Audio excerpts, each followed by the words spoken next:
You want one? Okay.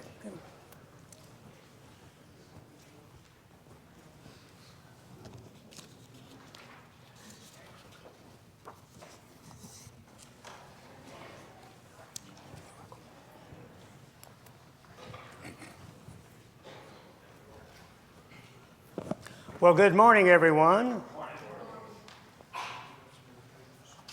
That's all I got right there.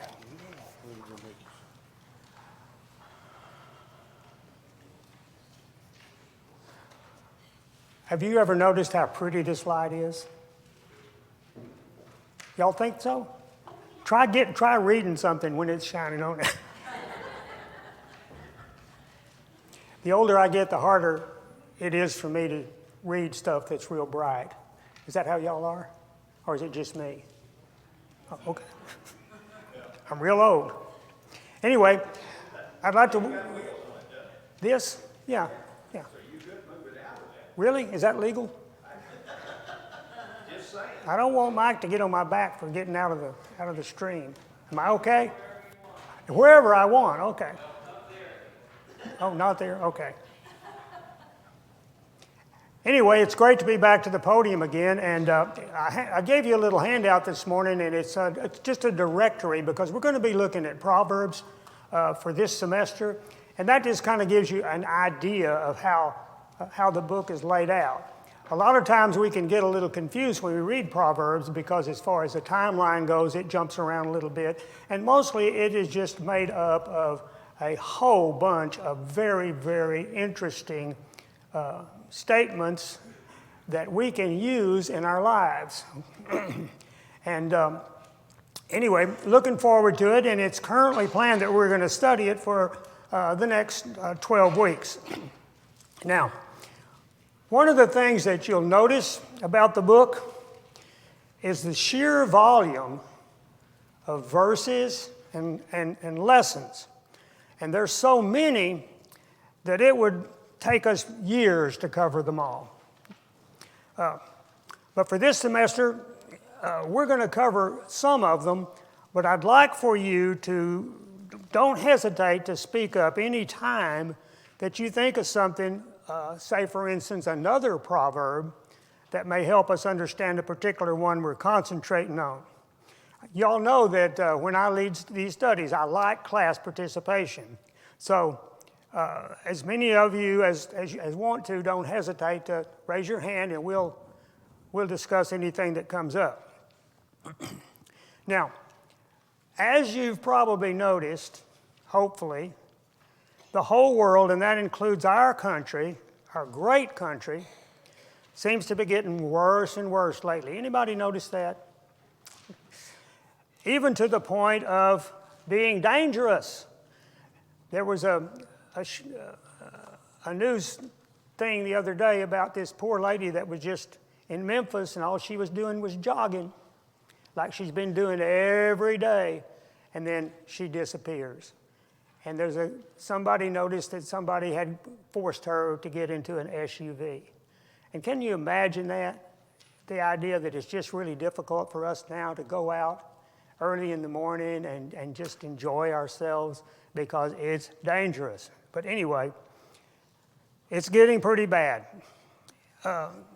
Just watching a night of cable news it makes you ready to just almost go jump off a cliff. This is bad. But when you look at history, there's surely nothing new under the sun, is there? As long as we live in this world, the bad, remember, can coexist with the good. It's only when we actually get to heaven that we'll be in a totally secure heavenly place. And as history goes, it seems like in our particular world where we live now, God's people sometimes get the worst treatment of all.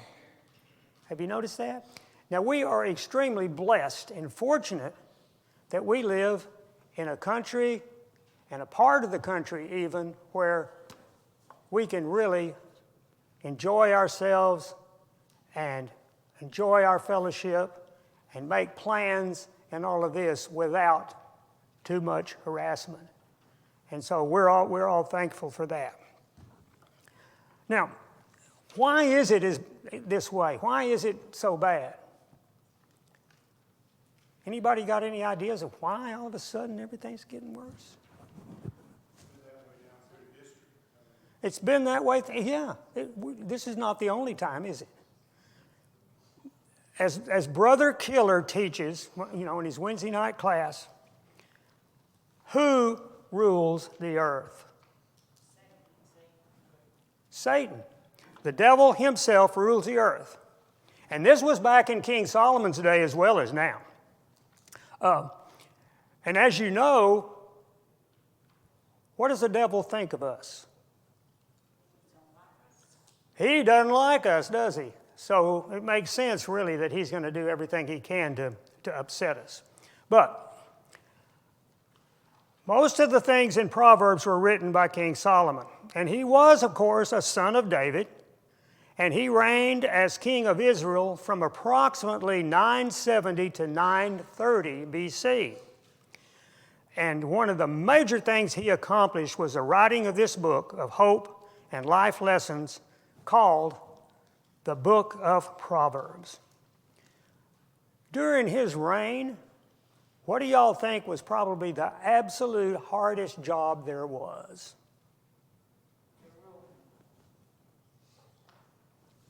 Anybody? I can tell you what the hardest job was during his reign and David's. Marriage counselor to the king. Solomon himself was married to how many women?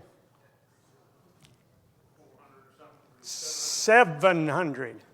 And then he had 300 girlfriends, as we can call them. But the book of Proverbs does contain some writings that were compiled by a few other wise men, but history tells us that it was primarily his. And it's a wonderful book, full of hope, lessons, and advice in every chapter and in every way. And what's really neat about the book is it gives us practical hope for effective living. And that's one of the really neat things about it. And that's no matter what the conditions we find ourselves in. But the book isn't just a collection of homey sayings. It also contains deep spiritual insights collected from his experience and his observations of people. And it's for the people of God. Now, as you know, the people in Solomon's day were the chosen ones of Israel. But as you also know, the sacrifice of Jesus, the Son of God, for our stead, gives those of us who put on Christ through baptism the blessing of being his people as well. And as a result of that, y'all, the messages God had for his people back in Solomon's day can easily apply to us today. Don't you agree? Okay. Now that's if we choose to accept these messages. There's always that thing, isn't it? We got to choose to accept the messages. And these messages and lessons in our study topic this semester in our class, which I've named Proverbs for God's People, is what we're going to be studying. And as an overview, hopefully as we do this lesson, we're going to learn, number one, how the messages in this book affect us today. Number two, how to apply Proverbs wisely in our daily lives. And then number three, some individual life lessons that this book has for us. So, what exactly does this little book teach us? Well, primarily Proverbs describes the importance of living wisely and in the fear of the Lord as opposed to following the seductive paths of folly. Okay? And like we mentioned, it's mostly written by Solomon. And it's provided by him, and he was known for his unparalleled wisdom. Now remember the word wisdom, y'all, because we're going to be talking about wisdom a whole lot.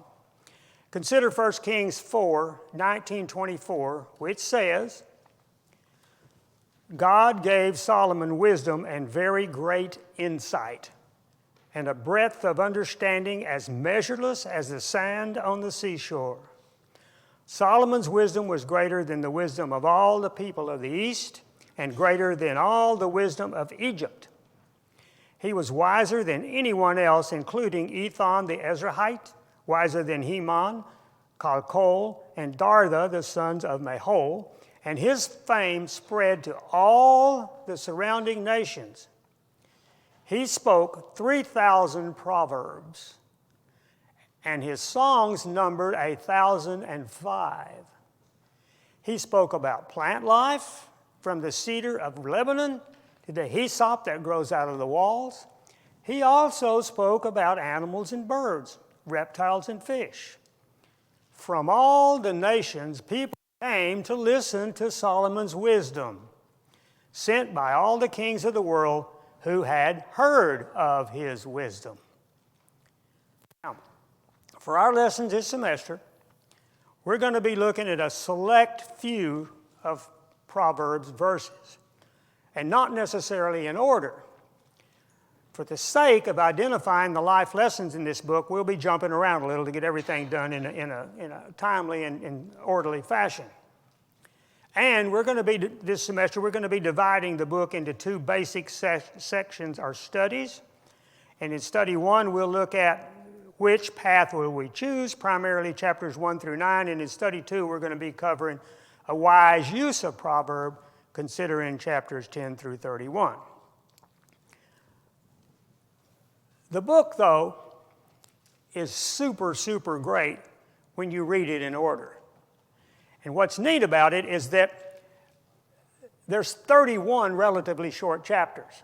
So if you want to do a really significant project, pick a month and read a chapter every day, preferably in the morning, because every chapter is loaded with great thoughts, tips, and advice. Now, we just finished a month that had 31 days in it, so my wife Ann and I, every morning we would read the chapter that verse was associated with. And it's a really, really fun little thing to do together. Okay. So, let's get started with a general overview of this book. Okay, who wrote it? Solomon, okay. Although the book begins with a title ascribing the work to Solomon, we'll see that in the last chapters, he wasn't the only author of the book. In chapter 22:17, we see works attributed as sayings of the wise. And then 24:23 reiterates this.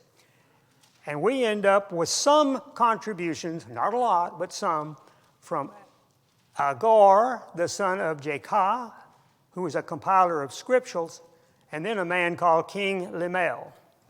Anybody ever heard of King Lemuel? Well, you probably shouldn't have, because we don't know much about him other than what's revealed in Proverbs 31. But the Hebrew name Lemuel means for God or devoted to God, okay? And based on the one passage attributed to him, we know that he was a king, and he had a wise mother, and he wrote some poetry. But most of the book is directly linked to King Solomon. With a later group of wise men who apparently put everything together, and in the process they added chapters 29, 30, and 31 to some of the earlier collections. Now, this is from research that I got from all over the place, so hopefully this is true. And as a writer, Solomon certainly, and once you read it, you'll know this, he had ability. Matter of fact, all you got to do is read the first couple of verses in chapter 1, and you're going to say to yourself, ooh, this guy really knew what he was talking about. He was able to write in a clear yet poetic manner, all the while teaching us very, very good and sage advice. His ability is shown to us in 1 Kings 4:32, which we just read, that reports 3,000 proverbs were attributed to him. It's a lot of knowledge. Now, when was the book written? Well, since most of it is attributed to Solomon, it's safe to say that most would stem from the 10th century BC. Hope I didn't offend anybody that's woke by saying BC. Is that okay? Before Christ? Okay, good. If you'll remember, this was a time of Israel's united kingdom, and it was a time of peace and prosperity. Deep studies of Hezekiah have shown us that the important sections of Proverbs were compiled and edited from 715 to 686 BC. And this was a time of spiritual renewal led by the king, who incidentally showed great interest in the writings of David, as we can see in 2 Chronicles 29:30. So, here we go. What exactly are our Proverbs anyway? What are Proverbs? Who knows the definition of the word proverb? Raise your hand if you can define it. Anybody know? Something that's small, but it's got a lot of impact. Something that's It's really small, but it's got a lot of impact. small but has a lot of impact. Absolutely. Anybody else got an idea? All right, let's go to the dictionary then. Various dictionaries say it's essentially a saying that personifies something that's either noteworthy or notorious. It can be an adage, which is something that embodies a common or correct act or observation. And from it, we get, even in the midst of our troubles and concern, valuable lessons that we can apply to our lives. Correct? You kind of agree with that? Of course, that's only if we're wise enough to listen.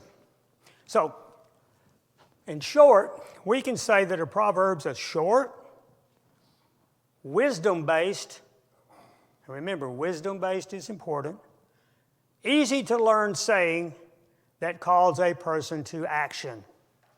It doesn't argue about basic spiritual and moral beliefs, but assumes that we already have these, or at least a knowledge of them. And most importantly, the book of Proverbs focuses on God. God and His character, His works, His blessings. It tells us how and why we should live in a close relationship with Him. What happens to us when we don't live in a close relationship to God? We go downhill, don't we? Okay. Now a question.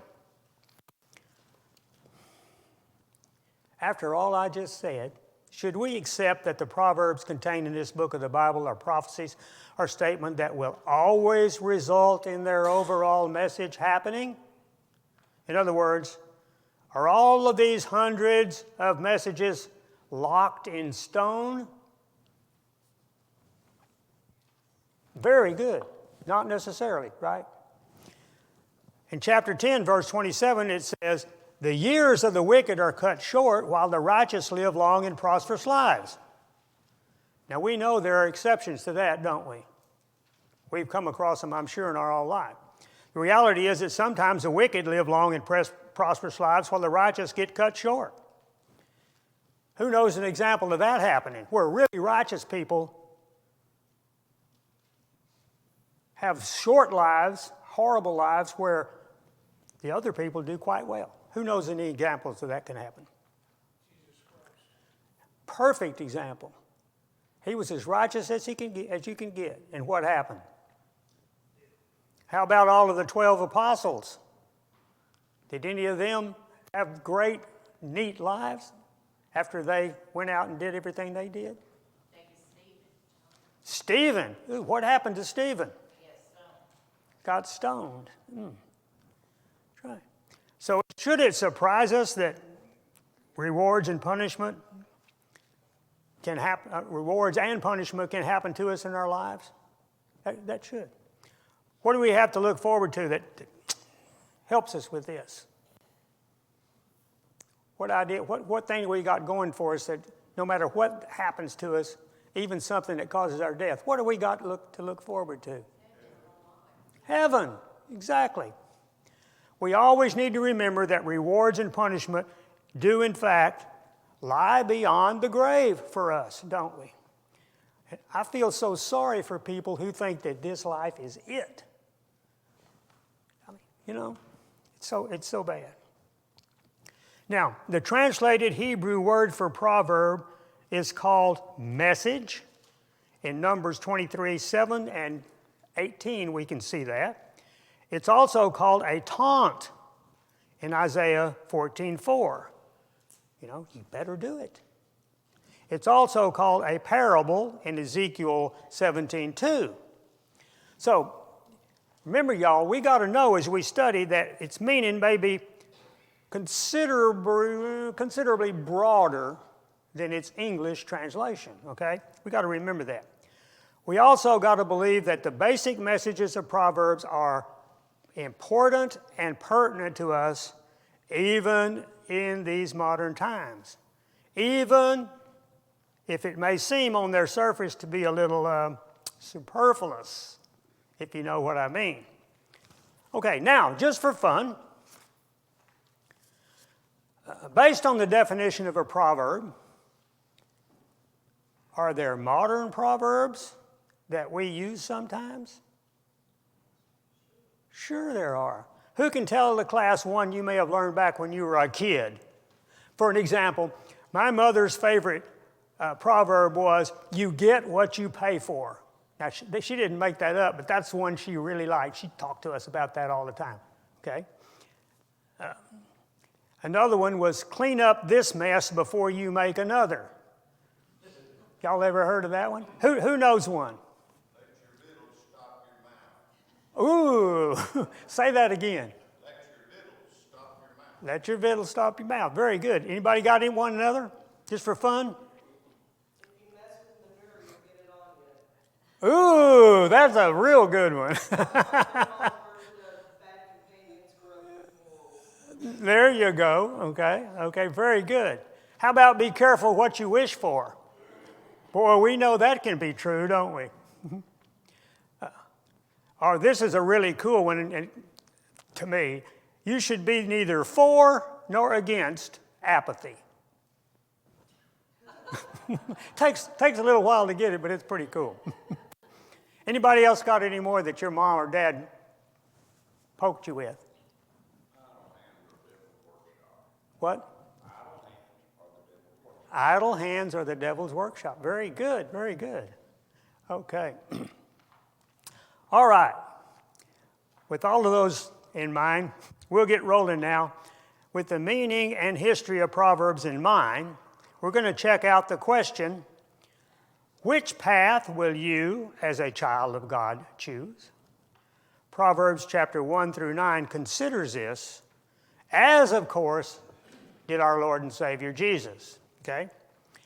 In Matthew 7, verses 13, 14, Jesus says, "Enter through the narrow gate, for wide is the gate and broad is the road that leads to destruction, and many enter through it. But small is the gate and narrow the road that leads to life, and only a few find it." Now here we see Jesus describe the choice every person needs to make between a wide gate and broad road versus a narrow gate and narrow road. A lot of sermons have been written on this topic, haven't they, Luke? Yeah, I think I remember you may have written one on that. In a similar way, the book of Proverbs presents the choice between two paths. In a second, we're going to look at Proverbs 4, 18, 19, which considers the choices. But first, a question. How many of you today believe that we still have to make choices between Jesus' narrow or his wide gate and the paths to follow? How many of y'all believe that? Okay, of course. Now, is it really necessary to choose our path? It's really necessary to have to choose a path? Sure it is, okay? Can any of you tell us of a time in your life when you made a deliberate choice about which path to follow and which way to choose? Anybody ever make a deliberate choice about which path to follow? Yes. Who? What? To be baptized, you have to choose. That is a huge choice about which path you're going to follow in it. The idea that nobody forces you to be baptized, do they? All of us remember when we got baptized, we made a choice and we went and we did for it. And that's a huge choice. And by being baptized, we put ourselves in the narrow road, didn't we? Okay? Always remember Joshua 24:15. This is important, y'all. Joshua 24:15. But if serving the Lord seems undesirable to you, then choose for yourselves this day whom you serve. Whether the gods of your ancestors serve, that your ancestors served beyond the Euphrates, or the God of the Amorites in whose land you're living. But as for me and my household, we will serve the Lord. Good old Joshua. He says, we got to choose which God we're going to serve. Do you think it's true that everybody worships something? Yes. Okay. And if you don't worship the right thing, what can you possibly worship? What can take the place of worshiping like we did? Worshiping Jesus and God. Anything and everything. Anything and everything. What happens on Sundays now that sort of replaces church? Sports. Sports is something we can really get into, can't we? TV. We can be... Stay at home and watch this sermon on the TV instead of going to church. You can do that, or just not go at all and watch something else. Okay? What other kind of junkies can we be other than with God? Ooh, work. That's a huge one, isn't it? Okay. Do you think more and more that people in our country are choosing to follow the way of the wide, wicked, and dark path? Everybody think that? Kind of seems like it, doesn't it? What do you think may be some of the reasons people can change from an overall narrow path to a wide and dark one? What do you think some of the big things that could cause that? It's easier. Nothing to it, is there? How about the abandonment of church attendance? When y'all come to church every morning, do you drive down through a residential area like I do? Doesn't it amaze you to see all these cars in the parking lot? It just amazes me. And you know, you hear about all these churches that can seat 300 and they got 14. This kind of stuff is just really frightening, don't you think? And what happens when we don't have church attendance, when we don't have a biblical solidarity built into us? Can we expect to see rising crime rates? Of course we can. Can we expect to see all this kind of stuff? Of course we can. What about the separation of church and state hoax? Y'all ever heard that? What does that mean, Bert? Well, supposedly it means that the government and the church have to be completely separate, so that there can be no interface. That's right. But what it's supposed to mean by our founders is that the government will not form its own religion. There you go. That's exactly right. That's the reason that it happened. But this can also be an excuse, right? It can be a way for evil people to decide that, well, since there's a separation of church and state, and your schools are supported by the state, there's no way that we're going to allow you to wear anything with a cross on you, or anything has anything to do with the Bible. Are we seeing some of that kind of stuff going on now? We certainly are. You know, my dad was really a soft-spoken kind of guy, laid-back sort of guy. I never saw him angry except one time. And that's when he went to a school board meeting, and I forget which town we lived in, but he went to a school board meeting, and they voted to accept some money from the great state of Texas. As before, they were an independent school district, and they did their own thing. But now they were going to accept some money from the state of Texas. And my dad said, this means that they can teach any kid, they'll be able to teach our kids anything that they want, and there's nothing we can do about it. We do not need to take this money. Guess what they did? They took the money, and now they're taking federal money, which means the federal government can have all this show with them. So there we go. Okay. Another thing that can affect us is the glorification of sin as proclaimed and provided by Hollywood. You mean sin can be glorified? How can that possibly happen? Do you know there was a huge, I'm sorry? No, go ahead. There was a huge flap about way back when they were making movies about one little word being in that movie. Gone with the wind. And everybody says, oh, this is going to lead to problems. And no, it won't. Then look at it now. I mean, it's really hard to even watch a movie or anything, even on TV, don't you think? I mean, even if you really like it and it's pretty good so far, chances are it may end up changing halfway through it, and there'll come all of the sin. Another thing that can happen is a very false concept that if you just believe in God, that's enough. Anybody ever seen anybody that way? They're everywhere. I believe in God. Click, that happens. And like Bert said, Thomas Jefferson wrote a letter in 1802 referring to the First Amendment as creating a wall of separation between church and state.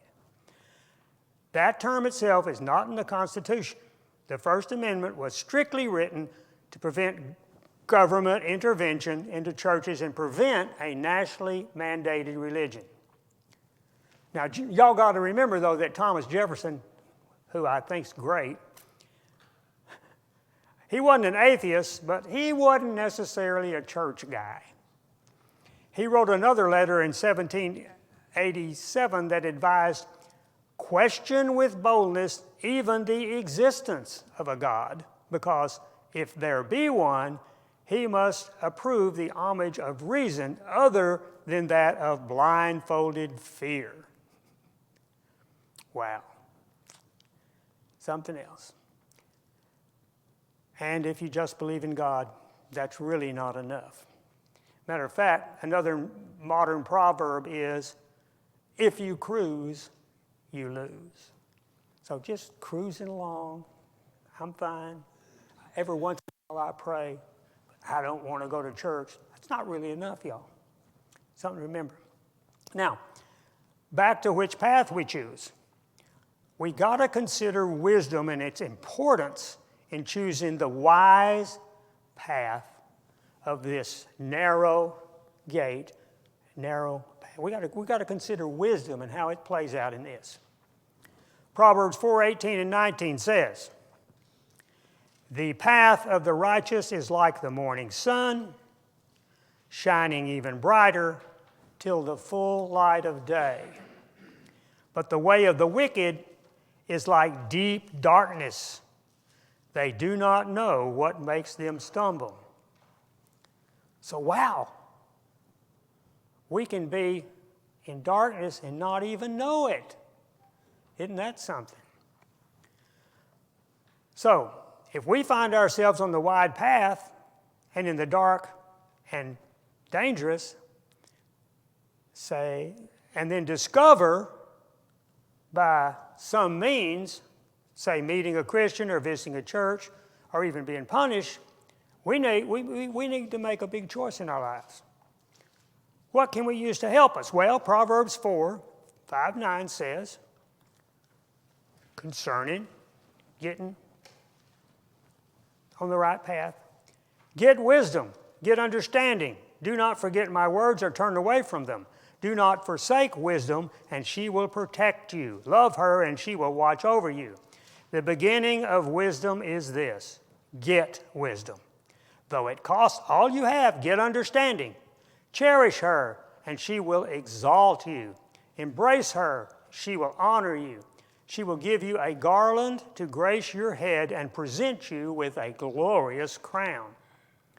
Okay, if so, having wisdom when choosing our paths is super important. Who can define wisdom?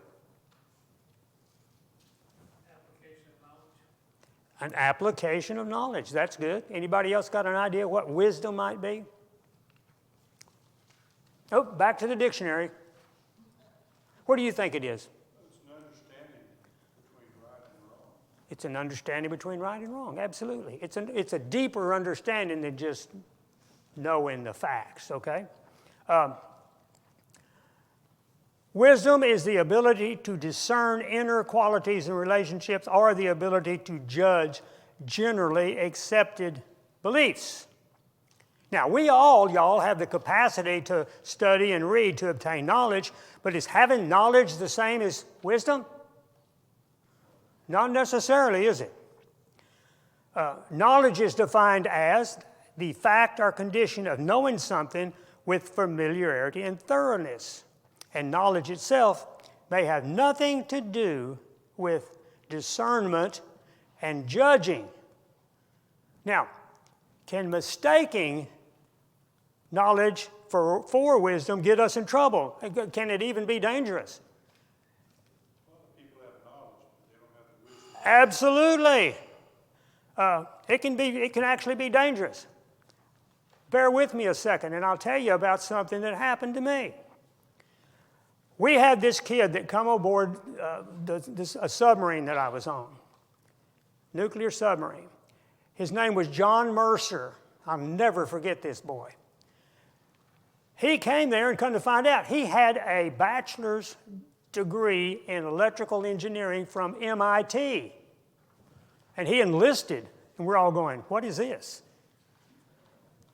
And he'd gotten out of Massachusetts Institute of Technology, gotten a job instantly because he had perfect grades at a firm in New York and lasted 3 months. Then he went to another firm in New Jersey and lasted 3 or 4 more months, and he got frustrated, and he had all these bills from college, so he enlisted in the Navy. And they put him in submarines because he made such a good score that they said, you can be a nuclear submarine guy. And he said, fine. So he went through the year and a half of nuclear power school, and guess what he made on every test? A's, A pluses, all the way. Then he gets to the boat, and I have never seen anything like this guy. You couldn't stump him. He'd come up to get a check out, and he knew it all. He'd sit there at night and read his books, and he flat knew everything. I even tried to stump him. I said, okay, you need a check out on the main steam system. What's the diameter of the pipes once they come through after they leave MS1 and 2? He went 10.5 inches. And I went, let me sign your card. So he was great, and he qualified quickly.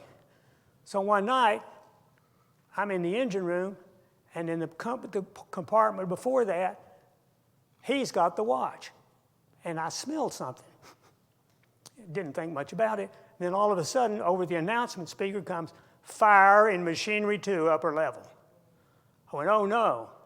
So I ran and I jumped through and then slammed the door, because that's what you do, is you shut the doors off. And there's just stinging smoke everywhere. And I went up to the forward end, and this place was just full of electrical panels. And there's one over on the left side in the front that just got smoke pouring out of it. And I ran over and I said, how come that's still smoking? He goes, I don't know. And I said, did you open the breaker to it? And he goes, no, I didn't. So I ran over and I popped the breaker that supplied it, and then it kind of went away. And then we got some alarms about some pumps that were on it that went off. So I dropped down to the lower level, we started those pumps, then we had to go ventilate and all of that. So later on, they asked, when they had the meetings, they asked John, the captain said, why didn't you open the circuit breaker that supplied that other switchboard that was on fire? And you know what he said? He said, well, it says in the operating manual for the pumps that were on there, reactor plant freshwater cooling pumps, he said, ensure before de-energizing one of these pumps that another pump, standby pump, is running. He said another pump wasn't running, so I didn't want to open the circuit breaker. Because it says in the operating manual specifically, you're not supposed to. And our CEO said, okay, so you'd rather sink the boat than violate an operating procedure. Is that the bottom line, Mr. Mercer? And he goes, I guess. And so I told you that just to let you know that you can get in deep trouble if you substitute knowledge. And what about us in the Bible? We can sit there and read the Bible and just read it, but if we don't apply it with a degree of wisdom, what can happen? What can happen when we just, here's the Bible, no wisdom involved, let's just do something. How about start a denomination? Because we can read one little verse and say, ooh, we're not doing this, so let's establish our own church that we do it. I think that this has a lot to do with the reason that we have 3,000 denominations in Christianity, don't y'all? But anyway, sorry I bored you with a sea story. But, you know, I'm a sailor. What can I say? There you go. Another proverb. Okay, next week we're going to be starting and looking at where our wisdom comes from. And so we're going to just be doing that. And we're, like I said, covering a bunch of other verses. Any questions or anything before we stop today? Okay. Appreciate all of y'all. Thank you very much for your comments. See you next week.